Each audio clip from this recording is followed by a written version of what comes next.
بسم اللہ الرحمن الرحیم جی، السلام علیکم۔ میں ضرورت پہ ہمیشہ سوچتا ہوں کہ انسان ساری پروگرس اور سارا انسان کا سفر ضرورتوں سے جڑا رہا، اور انسان کی ضرورتوں کا کمال یہ تھا کہ جو کچھ آج آپ دیکھ رہے ہیں اس کی بنیادی اگر دیکھا جائے آنے کی وجہ ہماری زندگی میں وہ ضرورت تھی۔ کہتے ہیں کہ اگر کچھ ایسا سلسلہ ہو جاتا کہ ہمیں صبح کا جو نہانا ہے اور دانتوں کو صبح اٹھ کے صاف کرنا ہے چاند پہ لازم ہوتا اور ضرورت پڑ جاتی تو یقین کیجئے گا اس کے بھی رستے بن جانے تھے۔ ہم سب نے صبح اٹھ کے پہلے چاند پہ جانا تھا، غسل صحت لینا تھا، دانت صاف کرنے تھے اور واپس آ جانا تھا۔ یہ سارا سفر جو ضرورت کا سفر ہے، اس ضرورت کے سفر میں جہاں بے شمار چیزیں انسان کی مٹیریل شکل میں آتی رہی کہ کبھی چلو سے پانی پیتا رہا، تسلی نہ ہوئی تو ایک اور سٹیپ اٹھایا ہم نے اور ہم نے جو ان سا گلاس بنا لیا۔ گلاس کی وہ شکلیں جو ہوتے ہوتے آج اس گلاس تک آئیں، وہ سارے تجربے اگر لیے جائیں تو کتنی کتابیں بھر جائیں گی۔ یہ مٹیریل شکلوں کے ساتھ ساتھ انسان کی ہمیشہ سے اگر ایک سالڈ ضرورت رہی تو وہ رہی گائیڈنس اور رہنمائی کی۔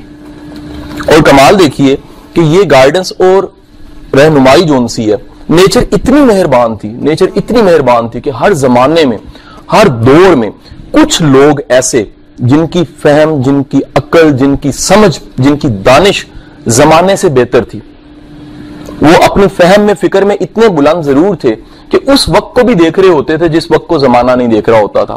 تو ان کی سنگتیں، ان کی محفلیں، ان کی گفتگو، ان لوگوں کی پریچنگ لوگوں تک جاتی رہی۔ یہ سارا سلسلہ چلتے چلتے آگے بڑھا۔ انسان سب چیزوں کا انکار کر سکا لیکن کبھی بھی اہمیت اس چیز کی ختم نہیں ہوئی کہ گائیڈنس کیا ہے، رہنما کیا ہے، ٹیچر کیا ہے، استاد کیا ہے، مرشد کیا ہے، مربی کیا ہے۔ حضور والا یہ بات ذہن میں رکھ لیجئے گا، یہ سفر، رہنما کا سفر اور گائیڈنس کا سفر، جس طرح گلاس کے سفر پہ کتابیں لکھی جا سکتی ہیں، اس طرح ہم اگر رہنما کے سفر پہ دیکھیں تو اس میں، کیونکہ یہ انسانوں کا ذاتی سفر تھا، انسانوں کا اپنا سفر تھا، اس سفر میں بے شمار چیزیں ساتھ ایڈ ہوئیں، کلچرل بھی، مذہب کی بھی، علاقے کی بھی، لوگوں کے تجربات بھی، فہم و ادراک کے ساتھ، جہالت کے ساتھ چیزیں بھی آئیں۔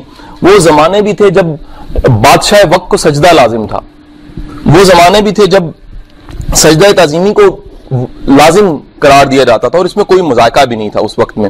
لیکن وہ زمانے بھی آئے جس دور میں رسول پاک کہہ رہے ہیں کہ اگر تم احترام سے کھڑے ہوگے، تمہارے احترام سے لوگ، اور تمہارے دل کو اس سے راحت محسوس ہو گئی تو سمجھ لو تم جہنمی ہوگے۔ یہ معاملہ ہو گیا۔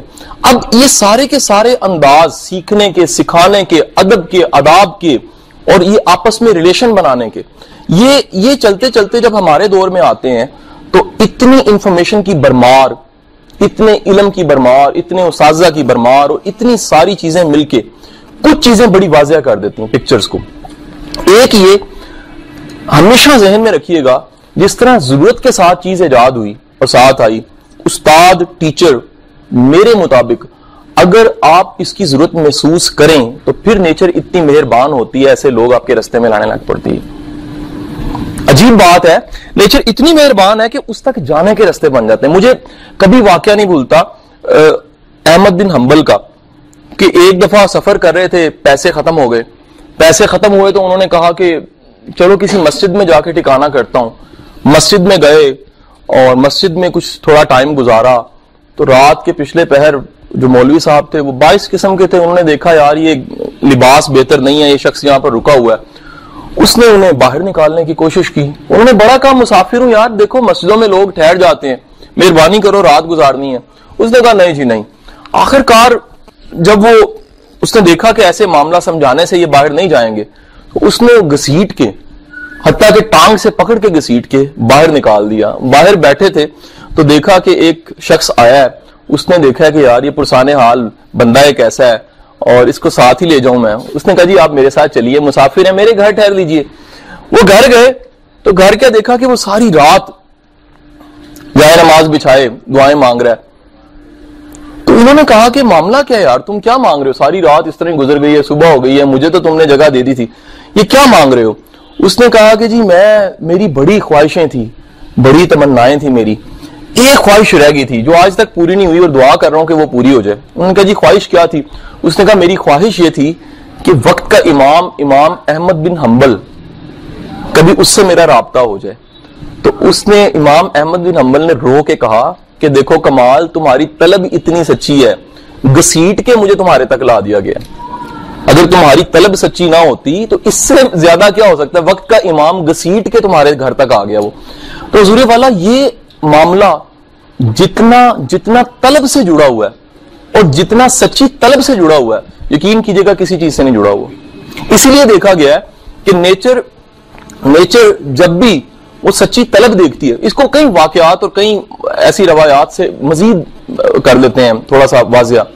ایک بڑا معروف واقعہ ہم کوٹ کرتے ہیں جلال الدین رومی کا، وقت کا وہ استاد جس کے درسگاہ پہ دواتوں کی تعداد 10,000 ہے۔ تاریخ بتاتی ہے صرف دواتوں کی تعداد 10,000 ہے۔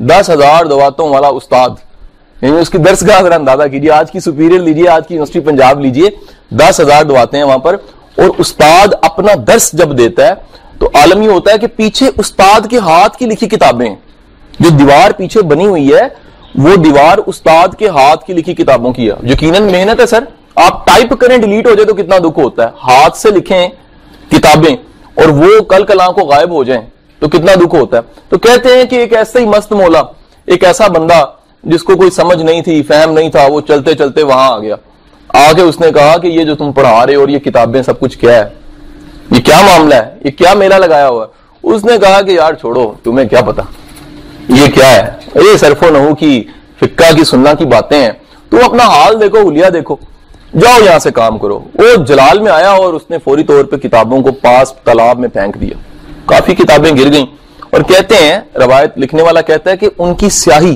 پانی میں گھلنے لگ پڑی۔ ابھی یہ تھا تو جلال الدین رومی رونے لگ پڑے، کہتے 3 بار سر پہ ہاتھ بھی مارا کہ میری زندگی کی کمائی ضائع کر دی تو نے۔ تو وہ کہتا گھبرا نہ، ہاتھ پانی میں ڈالا، خشک کتاب جھاڑ کے واپس کی، ساری کتابیں باہر نکال دی۔ اس نے کہا یہ کیا؟ اس نے کہا تو کر صرف و نحو کی باتیں، تیرا کام وہ ہے، یہ میرا کام تھا، یہ میں نے کیسے کر کے دکھایا، تیرا معاملہ نہیں، یہ کہا اور وہ چل پڑا۔ تاریخ بتاتی ہے کہ وقت کا وہ استاد جسے دنیا جلال الدین رومی کے نام سے جانتی ہے، وہ پیچھے اور وہ کتابیں نکالنے والا ملنگ بابا آگے۔ تاریخ بتاتی ہے 3 سال گزر گئے جی، 3 سال کے بعد جا کے، پنجابی میں کہوں تو ہتھے چڑھا وہ استاد، وہ 3 سال بعد ملا تو جلال الدین رومی پاؤں پڑ گئے اور کہا جی مجھے معافی دے دیں، 3 سال لگ گئے آپ کو ڈھونڈتے۔ تو وہ پلٹا، اس نے کہا تمہیں 3 سال لگ گئے ہیں، مجھے 30 سال لگ گئے ہیں تیرے جیسا سچا ڈھونڈتے۔ تو حضور والا طلب اتنی طاقتور چیز ہے، سچی طلب، سچی لگن، سچی تمنا، کہ یقین کیجئے گا وہ رستے خود بنا لیتی ہے۔ یہ فائنل ریمارکس ہے کہیں اینڈ کا، لیکن پہلے میں کوٹ کر دوں، سپورٹیو رہے گا۔ انسان کی سب سے بڑی انسان کی زندگی میں رہنما اس کی سچی طلب ہے۔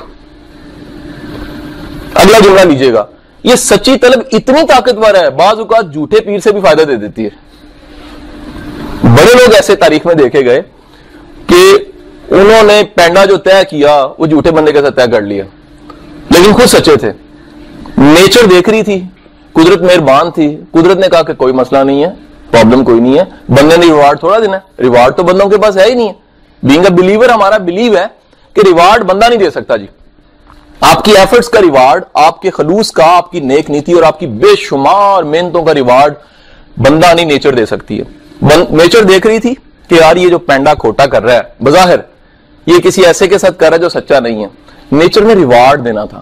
نیچر نے اس خلوص کا، اس لگن کا ریوارڈ کسی نہ کسی شکل میں ایسا کمال ریٹرن کیا کہ اس نے کہا یار اگر ایسا کھوٹا سفر ہوتا تو اور کرتا میں، ریٹرن اتنا کمال آیا۔ سو یہ تمنا کہ رہنما ہو، یہ بڑا سوال ہے جو بہت زیادہ پوچھا جاتا ہے۔ میرے استاد واصف علی واصف سے بھی پوچھا جاتا تھا، اسے کہا جاتا تھا کہ جی سچا پیر نہیں ملتا، وہ کہتے رہے یار تم سچے پیر کی بات کرتے ہو، 1 ہفتے بعد بات کریں گے۔ وہ ہفتے بعد اس سے دوبارہ پوچھا جانا، ہاں بھائی کیا سوال تھا؟ کہتا سوال بھول گیا مجھے۔ وہ کہتا ہے جس سوال کو تم 1 ہفتہ نہیں رکھ سکے اس کا جواب کہاں سے ملے گا؟ یعنی تمہارا، آپ اندازہ کیجئے، گھر سے آپ نکلیں کہ میرے پیٹ میں درد ہے اور رستے میں میلہ لگا ہو، پیٹ کی درد چھوڑ کے میلے میں پڑ جائیں آپ، اس کا مطلب ہے کہ پیٹ میں درد نہیں تھی، یا آپ سنجیدہ نہیں تھے اس معاملے میں کہ میرے پیٹ کی درد ٹھیک ہوتی۔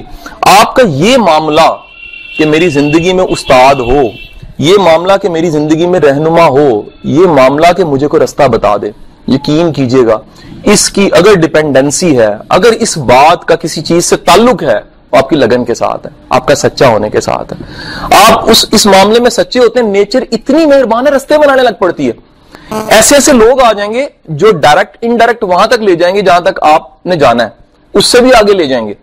آپ حیران ہوں گے کہ جیسے یہ بڑا اس طرح کے کئی واقعات آپ نے سنے بھی ہوں گے اور ہیں بھی۔ ونس ایسا ہوا کہ میں کسی جگہ پہ سر ٹریول کرنا تھا، جانا تھا، اور جس جگہ پہ جانا تھا میں جس بس میں سوار ہو گیا، یونیورسٹی انجینئرنگ کا اسٹوڈنٹ تھا، بڑے سمجھ کے ساتھ میرے مطابق میں نے بس کی پلیٹ دیکھی تھی، اور وہ سارا اس سفر جب شروع ہو گیا تقریباً 2 گھنٹے کے بعد میں نے اس سے پوچھا کہ کہاں پہنچے ہیں، تو پتہ لگا یقین کیجئے شمال میں جانا تھا، جنوب میں 2 گھنٹے کا سفر ہو چکا تھا۔ فوری طور پہ میں حیران ہوا کہ یہ معاملہ کیسے ہو گیا۔ میں نے فوری طور پہ ادھر نہ ادھر روکو کر کے میں گاڑی سے اتر گیا۔ اترا تو اب یہ خیال ہی نہیں، گاڑی چلے گی، وہ جو ویران جگہ تھی میرپور اس کو کہتے ہیں، اس کا رستہ تھا، اور میں سوچ رہا کہ یہ ویران سی جگہ جہاں میں اتر گیا ہوں، یہاں پر اب میں اتر کیوں گیا ہوں؟ پہلی بات تو یہ مجھے چاہیے تھا کہ میں وہاں پہنچ ہی جاتا پراپر شہر میں، اور وہاں سے میں واپسی کا کچھ کرتا۔ تو تھوڑا سا وہ ٹریول کر کے مجھے اندازہ ہوا کہ اس وقت یہاں پہ ٹریفک اتنی زیادہ نہیں ہے جس ٹائم پہ میں اترا ہوں، اور تھوڑا سا آگے جا کے ایک چھوٹا سا ڈھابا، اور ڈھابا جون سا وہ ایک بابا جی جون سے ہیں، وہ چائے کا سامان چیزیں وغیرہ لگا کے بیٹھے ہیں، تو وہ آرڈر میں نے دیا کہ جی چلیں جتنی دیر انتظار ہے چائے پی لی جائے۔ وہ چائے کا آرڈر دیا، چائے بن گئی تو میں نے کہا کہ ساتھ بھی کچھ ہونا چاہیے، تو میں نے کہا جی کچھ پیش کریں گے؟ انہوں نے کہا جی ہاں کیک رس ہیں۔ میرے یقین تھا زیادہ ہوں گے، لیکن وہ ٹین کے ڈبے کے اندر سے بڑا تلاش کر کے ایک ہی نکلا، ساتھ چورا تھا۔ انہوں نے وہ پرچ میں، چائے والی پرچ میں مجھے وہ رکھ کے دے دیا، وہ میں نے کھایا اور وہ چائے میں نے پی، اور پیسے ان سے پوچھے، انہوں نے کہا جی 25 روپے، تو وہ 25 روپے میں نے دیے، ساتھ ہی میں نے کہا جی یہ میں نے واپس جانا ہے تو بس اب یہ بس کا ہو کھلو کیا ہوا؟ آخری بس آندھی پئی ہے۔ میں بس میں سوار ہونے سے پہلے اوپر دیکھا، میں کہ پنجی دوانے سن تے منو اتنے بھیج چڑے والا۔ وہ آپ حیران ہوتے ہیں کہ کسی کو 25 دلانے ہوتے ہیں نیچر نے، یا آپ کا حصہ کہاں پڑا ہوتا ہے آپ کو خبر ہی نہیں ہوتی۔ وہ دانا پانی اور اس کے 25 روپے جو اس کے بچوں کے کام آنے ہیں، یا اس دن کی سیلز کی کلوزنگ وہاں ہونی ہے، ٹھیک ہے جی۔ تو بالکل اسی طرح وہ جن کے پاس آپ کا حصہ پڑا ہوتا ہے، معاملہ پڑا ہوتا ہے۔ یہ واقعہ تھا، میرے بزرگ نے مجھے ایک جگہ ایک واقعہ سنایا، وہ کہتے ہیں کہ میں ایک بندے کو تلاش کر رہا تھا، بندہ نہ ملے جی، سیکھنا تھا کچھ ان سے، کرتے جناب پتہ لگا فلانے علاقے میں، فلانی جگہ پہ، فلانے پرانے سے شہر میں، فلانے سے بازار میں، فلانی جگہ پہ رہتے ہیں۔ اگر میں نے ان سے رابطہ کیا تو رابطے کا طریقہ کار یہ تھا کہ ان کے گھر فون نہیں تھا، کسی کے گھر فون تھا، وہاں میسج کنوے کیا، انہوں نے کہا کل صبح کا ناشتہ تو میرے ساتھ کرو گے، اسے کہہ دو اور میں شدید انتظار کروں۔ کہتے بڑا حیران ہوا کہ یہ صبح کے ناشتے پہ ہی کیوں بلایا، اور وہ کہتے جی میں سفر کر کے اس جگہ پہ، اس پرانے شہر میں، پرانے بازار میں، اس پرانے سے استاد کے پاس جب پہنچا تو ناشتے کا وقت تھا، اور سامنے گرم گرم پراٹھے اور چائے ریڈی تھی۔ وہ ساری بات چیت ہوئی، جو چیز سیکھنی تھی انہوں نے سکھائی۔ وہ کہنے پتر ہوں تو جا، میں نے کہا شاید مطلب یہ اس سے زیادہ وقت دینا پسند نہیں کریں گے مجھے، کہا میں چلا گیا۔ کہتا میں واپس لاہور شہر پہنچا تو مجھے ایک کال آئی، اور انہوں نے کہا کہ وہ جو صبح جن سے آپ مل کے ہیں ان کا انتقال ہو چکے۔ کہتا میں حیران ہوا کہ وہ پتہ نہیں کب سے انتظار صرف اس بات کا کر رہا تھا کہ اس بندے نے آنا ہے، اس کو یہ 2 باتیں میں نے سکھانی ہیں، یہ وہ بندہ ہے جس کو سکھانی ضروری تھی، اور اس کے بعد جون سا ہے میرا معاملہ جون سا ہے وہ ختم ہو جانا ہے گرم پراٹھے اور چائے کے ساتھ۔ تو حضور والا وہ جو آپ نے سیکھنا ہوتا ہے نا، یقین کیجئے گا وہ بھی رزق کے دانا پانی کی طرح بہانے بنا کے وہ چلتے چلتے آپ کے دروازے تک آ جاتا ہے، بعض اوقات آپ اس تک پہنچ جاتے ہیں۔ اب اس میں سوال جو ساتھ ساتھ پیدا ہوتے ہیں، ملتا کیوں نہیں ہے؟ حضور ہم سچے نہیں ہوتے، یہ پکی بات بتا دوں، جھوٹا جھوٹے کی تلاش کر رہا ہوتا، سچے کی تلاش کا نام ہے سچ۔ سچے کی سب سے بڑی تلاش ہی ہوتی ہے سچ دریافت کر لیتا ہے، اسے پتا رہتا ہے سچ، وجہ کیا؟ تلاش ہی سچی ہوگی نا اس کی، سچا ہے۔ جھوٹا جھوٹ تلاش کرتا ہے، جب جھوٹ مل جاتا ہے تو کہتا ہے جھوٹا ہے، بھول ہی جاتا ہے کہ میں جھوٹا ہوں، اور وہ اپنے آپ کو نہیں دیکھ رہا ہوتا، کالی اینک لگا کے کہتا ہے یار ساری دنیا کالی ہے، وہ کالی اینک ہوتی ہے اصل میں، اس کا کمال ہے کہ ساری دنیا کالی ہے۔ تو یہ آپ کی طلب کا سچا ہونا یہ آپ کے رستے کو آسان کر دیتا ہے۔ اب یہ کیونکہ کارپوریٹ ورلڈ کی گفتگو نہیں ہو رہی، یہ کوئی سیلز ٹریننگ نہیں ہو رہی ہماری، یہ تو ایک وہ گفتگو ہے جو ایک عام دلوں میں سوال اٹھتے ہیں. یہ سوال بھی اٹھتا ہے ساتھ ساتھ کہ ادب کرنا چاہیے کہ نہیں کرنا چاہیے, احترام کرنا چاہیے کہ اکنالج کرنا چاہیے کہ نہیں کرنا چاہیے. ضرور اس کا بڑا خوبصورت جواب ہے. دنیا کے اندر آج تک کسی رانجے نے کسی سے پوچھ کے ہیر سے عشق نہیں کیا. یہ محبت جون سی ہے, مطلب فرض کیجئے میری جو مسز ہیں, اللہ نے ان کو بیٹا دیا تو میں کچھ چھوڑو بیٹے کو پہلے ماں بننے کی ٹریننگ لے کے آؤ. نہیں, نیچر اسی وقت گفٹ کیا کرتی ہے, ماں کی ممتا اس کے اندر ڈال دیتی ہے. یہ میں نے بڑوں سے پوچھا, یہ واقعی ایک کسی فیمیل سے ایکسپیرینس لیجیے گا, وہ کہتے ہیں جیسے ہی بچے کی آواز آؤں کی آئی ہے نا, ایسے لگا اوپر سے کوئی چیز اندر آ گئی, اور وہ کیا تھی؟ ممتا, اٹیچمنٹ کا احساس, اٹیچمنٹ کا احساس اندر آ جاتا ہے. حضور بالکل اسی طرح آپ کبھی بھی پوچھ کے ادب نہیں کر سکتے, آپ سیکھ کے ادب نہیں کر سکتے. یہ وہ ایک نیچرل انداز ہے آپ کا. ممکن نہیں ہے کہ آپ کسی سے سیکھو یا کسی میں کچھ ہو اور آپ کا ادب سے سر نہ جھکے, آپ کی نگاہیں نہ جھکیں, آپ احترام نہ کرو. اب پرابلم کیا آتی ہے, ہمیں تکلیف کیا چیز دیتی ہے؟ ہم لوگ لوگوں کی عقیدت کو دیکھتے ہیں اور لوگوں کی عقیدت کو دیکھتے ہوئے عقیدہ سمجھ جاتے ہیں. میں ریپیٹ کر دیتا ہوں, میں مثال دیتا ہوں, میں چھوٹی سی مثال دیتا ہوں. میرے پہ اعتراض ایک دم اٹھا, میرے واقعی بڑے کمال استاد تھے, تو میں ان کو ملا, میں نے ان کا ہاتھ چوم لیا. تو مجھے کسی نے کہا سر تمہیں شرم نہیں آتی؟ میں کہا میں نے بڑوں کو چوما ہوا یار, اگر استاد کا ہاتھ چوم لیا تو کیا برا کر دیا؟ میں کہا اس میں کون سا برا کیا یار, مطلب زندگی میں پتہ نہیں انسان کیا کیا عجیب عجیب زندگی گزار دیتا ہے. تو خدا کے بندو, اگر یہاں تو میرا ان کے ساتھ اس سائن کا سب سے اس چیز کا وجہ تھی بہت بڑی, یار میں کیسے واپس کروں ان چیزوں کو جو میں نے ان سے سیکھنی ہے؟ وہ میرے کام میں اتنی آئی ہیں, ان سے میں نے فائدہ اتنا اٹھایا ہے. تو وہ احترام جو آپ کرتے ہو, یقین کیجئے گا یہ سیکھا ہوا نہیں ہوتا, یہ آپ کے دل کا رجحان ہوتا ہے, یہ آپ نہ چاہتے کر جاتے ہو. اب پرابلم کیا, دیکھنے والا کیا سمجھتا ہے شاید یہ عقیدہ ہے, وہ عقیدہ نہیں ہوتا. یاد رکھیے گا, عقیدے کے فٹے سے عقیدت نہ ماپیے گا کبھی بھی. زندگی میں جب بھی ہم عقیدت کو ماپتے ہیں, عقیدت کو ماپتے کس طرح؟ عقیدے سے. تو وہ کیا ہوتا ہے جی؟ مثال لیجئے, میں چھوٹی سی مثال دیتا ہوں کہ کسی کے والد کی قبر ہے, وہ پھول لا رہا ہے, وہاں رو رہا ہے, والدہ کی قبر ہے, اور پاؤں والی سائڈ پہ اس نے ہاتھ لگائے ہوئے ہیں.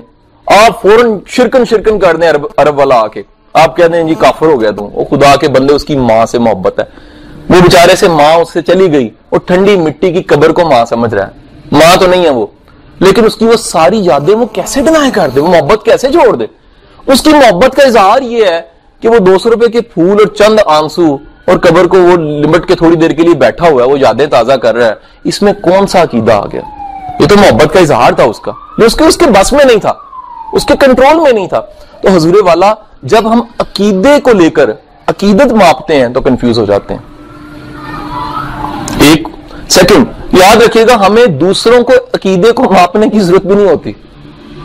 یہ سوال ہم پہ لگنا چاہیے کہ ہمارا عقیدہ کیا ہے, ہماری خدا سے اٹیچمنٹ کیا ہے. میرے اور خدا کے بیچ آنے والی چیز میرا ایشو ہے, میرے اور میرے اللہ کے درمیان میں آنے والی چیز میرا ایشو ہے, کسی کا ایشو نہیں ہے. اسی طرح اگر کسی کے رستے میں کوئی چیز آ رہی ہے تو آپ کا ایشو نہیں ہے. So keep in your mind, یہ جو محبت, احترام یا اکنالجمنٹ ہے استاد کی, مرشد کی یا رہبر کی, سر یہ نیچرل ہے, یہ ہو تو ہوتی ہے, یہ سیکھنی ویکھنی نہیں پڑتی. اس پہ اعتراض اس کا ہو سکتا ہے جس کی نہیں ہے, کیونکہ ہے نہیں نا, جس کی ہے وہ اس پہ اعتراض نہیں کرے گا. تیسرا حصہ آ جاتا ہے اسی چیز میں, تیسرا حصہ یہ آ جاتا ہے کہ عمومی طور پہ یہ ہمارے ٹریننگ میں, پبلک سپیکنگ میں جو سب سے زیادہ چیز نا ہمیں تنگ کرتی ہے, دل کرتا ہے کہ ہم ایک دم سے بولنے دنیا چینج ہو جائے, ساری دنیا فین بنی ہو, جہاں جائیں کلیپنگ ہو, پھول بھی پھینکے جائیں, توپوں کی سلامی ہو, ٹھا ٹھا 2 ٹوپے آئے, اس کے بعد بندہ کہیں انٹر ہو. حضور والا یہ سب چیزیں بجائیں, ایک جملہ لیجئے گا, بڑا خوبصورت جملہ میرے استاد کا. استاد کہتے ہیں بغیر تعلق کے تبلیغ بالکل ایسے ہی ہے جیسے غیر زبان میں تقریر. آپ کا تعلق نہیں ہے نا, اس کو پریچ نہیں آپ کر سکتے. یہ وہ پرابلم ہے جو تبلیغی جماعت غلطی کر جاتی ہے, بغیر ریلیشن کے. جب بغیر ریلیشن کے آپ تبلیغ کرتے ہیں نا, تو پھر آپ اس کو کلمے میں شامل کرتے ہیں, روٹی میں شامل نہیں کرتے. پھر آپ اس کے ساتھ آپ کی ہمدردی, آپ کا خلوص جو سا وہ زبان کی حد تک ہوتا ہے, کہ میرے بھائی دنیا میں ایک مقصد کے لیے آئے ہیں.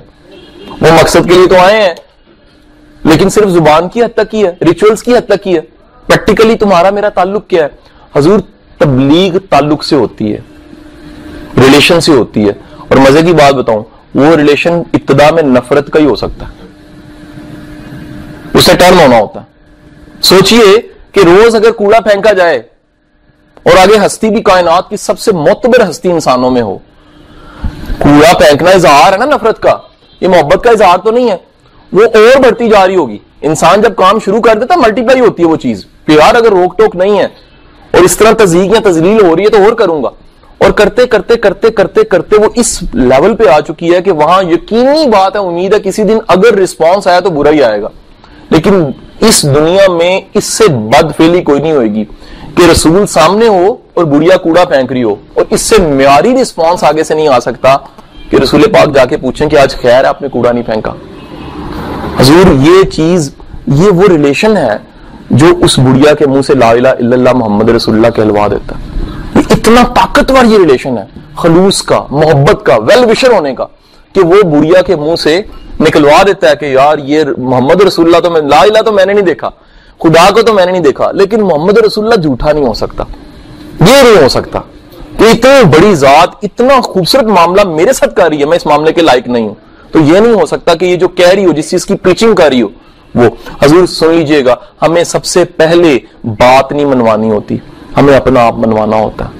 اگر ہم سچے نہیں ہیں, ہمارا معاملہ ٹھیک نہیں ہے, ہمارا کریکٹر میں ابھی تک 100 ایسے سخم ہیں اور 100 ایسی ویکنیسز ہیں جن کے ساتھ ہم ابھی جنگ نہیں لڑ سکے, تو پھر ہم اگر تبدیلی کی جنگ لڑیں گے وہ ہار جائیں گے.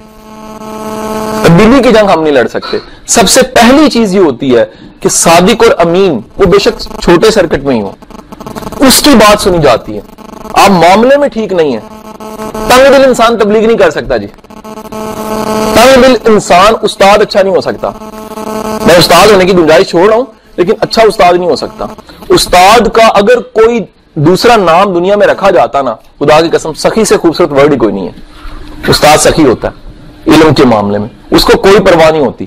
وہ کہہ لو کہ وہ خوش ہوتا ہے کہ یار یہ میرے سے سیکھا ہوا یا میرے سے سکھایا ہوا یا میرا شاگرد یہ کل کو آگے جائے گا. حضور ہماری کوئی وراثت شاید آگے نہ جائے, لیکن ہمارا علم واحد چیز ہے, ہماری سکھائی ہوئی چیز ہماری قبر کے بعد, ہمارے مرنے کے بعد, ہمارے بعد کے معاملات میں بھی ساتھ چل رہی ہوتی ہے کہ نہیں. مجھے وہ پہلوان نا, پرانے پہلوان بڑے شاندار ان کا وہ جملہ لگتا تھا. وہ ایک پہلوان مرنے لگا, ایک جارا ٹائپ ہی کو تھا. ان کے ساتھ سر ایک بڑا ایشو ہوتا تھا, ان کی اپنی اولاد اکثر نہیں ہوتی تھی.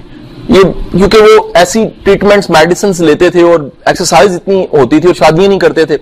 تو کسی نے ان میں سے کسی کو مرنے سے پہلے تانا دیا, تو بے اولادہ ہی مر گیا. وہ کہتا ہے نہیں, اور میں بے اولادہ مر سکے, میں نہیں مر سکتا. انہوں نے کہا کیوں؟ انہوں نے کہا تو دینا, تیری اولاد کوئی نہیں ہے نا, جی اولاد نہ ہوئے تو بے اولادہ عقیدہ. کہتا ہے جہاں 100 نو سکھا کے گیا وہ بے اولادہ تھوڑا ہوتا ہے. کہتا ہے میں 100 نو سکھا کے جا رہے ہیں, اور جہاں 100 نو سکھا کے جانا ہے وہ دی ہے 100 ہی اولاد ہوتی ہے. تو حضور استاد کا, مرشد کا, رہبر کی اصل اولاد وہ لوگ ہوتے ہیں جنہوں نے اس سے سیکھا ہوتا ہے, جو اس کے علم کے محافظ ہوتے ہیں, جو اس کے ان چیزوں کے محافظ ہوتے ہیں جن کی اس میں اسپیشلٹی تھی, وہ لے کر آگے چلنے والے لوگ. تو یہ اس کو اگر سب چیزوں کو جلدی سے ریوائز سا کر لیں تو اس کے بعد کوسچن آنسر پہ آ جاتے ہیں کہ پہلی چیز دنیا میں رہنما, رہبر کیونکہ ضرورت تھی ہمیشہ رہے. اگر نبوت کا سلسلہ بند ہوا, ٹیچر ہر دور میں, ہر وقت میں, ہر جگہ پہ رہے. اور ٹیچرز میں ملتا کیوں نہیں ہے سچا, ہمیں جواب ملا کہ جتنی طلب سچی ہے اتنا یہ رستہ آسان ہو جاتا ہے. اگر طلب سچی ہے تو وہ رستے بننے لگ پڑتے ہیں اور وہ لوگ آ جاتے ہیں. نیچر شاید ضائع کرے کچھ بھی, لیکن انسان کی محنت ضائع نہیں کرتی, اس کو سنبھال لیتی ہے, اس کو ریٹرن کرتی ہے. پھر یہ بات آئی کہ ادب کرنا چاہیے کہ نہیں کرنا چاہیے. حضور اگر سیکھ کے کرنا ہے, پوچھ کے کرنا ہے تو کبھی نہیں کرنا چاہیے. اگر یہ ہونے لگ پڑے تو یہ پھر نیچرل ہے, یہ نیچرل ہے. پھر اسی میں ایک پوائنٹ آ گیا, کبھی عقیدے کے ذریعے عقیدت کو چیک نہ کریں. عقیدہ عقیدہ ہے, عقیدت جو انسی ہے وہ اظہار ہے محبت کا, تعلق کا, ایکنالجمنٹ کا.